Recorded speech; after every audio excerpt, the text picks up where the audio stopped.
Réglementation sur l'intelligence artificielle dans l'Union européenne, partie 158. Le droit de l'Union en matière de services financiers comprend des règles et des exigences en matière de gouvernance interne et de gestion des risques qui sont applicables aux établissements financiers réglementés dans le cadre de la fourniture de ces services, y compris lorsqu'ils font usage de systèmes d'IA.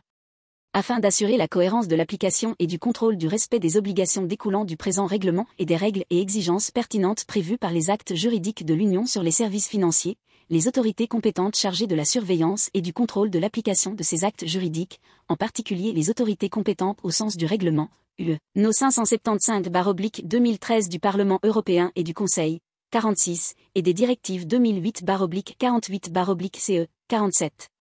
2009/138/CE, 48, 2013/36/UE, 49, 2014/17/UE, 50, et UE 2016/97, 51, du Parlement européen et du Conseil.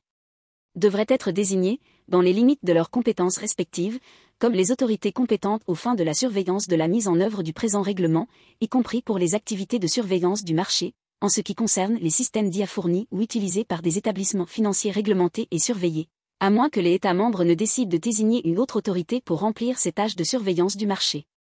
Ces autorités compétentes devraient disposer, en vertu du présent règlement et du règlement, UE, 2019/1020, de tous les pouvoirs nécessaires pour faire respecter les exigences et obligations du présent règlement, y compris le pouvoir d'effectuer des activités de surveillance du marché ex post qui peuvent être intégrées, le cas échéant, dans leurs mécanismes et procédures de surveillance existants au titre du droit de l'Union en matière de services financiers.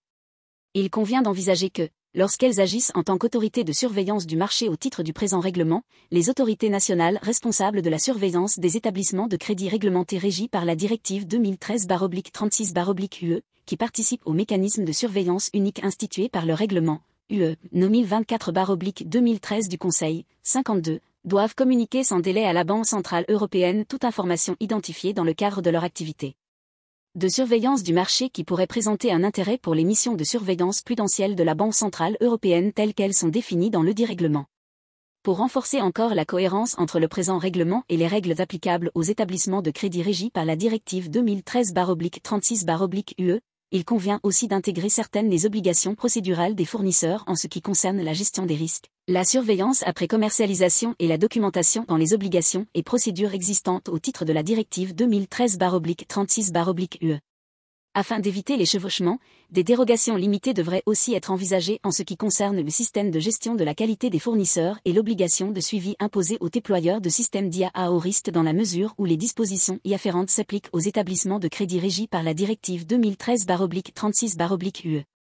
Le même régime devrait s'appliquer aux entreprises d'assurance et de réassurance et aux sociétés holding d'assurance relevant de la directive 2009/138/CE, aux intermédiaires d'assurance relevant de la directive, UE, 2016/97, ainsi qu'aux autres types d'établissements financiers soumis à des exigences en matière de gouvernance, de dispositifs ou de processus internes établis en vertu des dispositions pertinentes du droit de l'Union en matière de services financiers afin d'assurer la cohérence et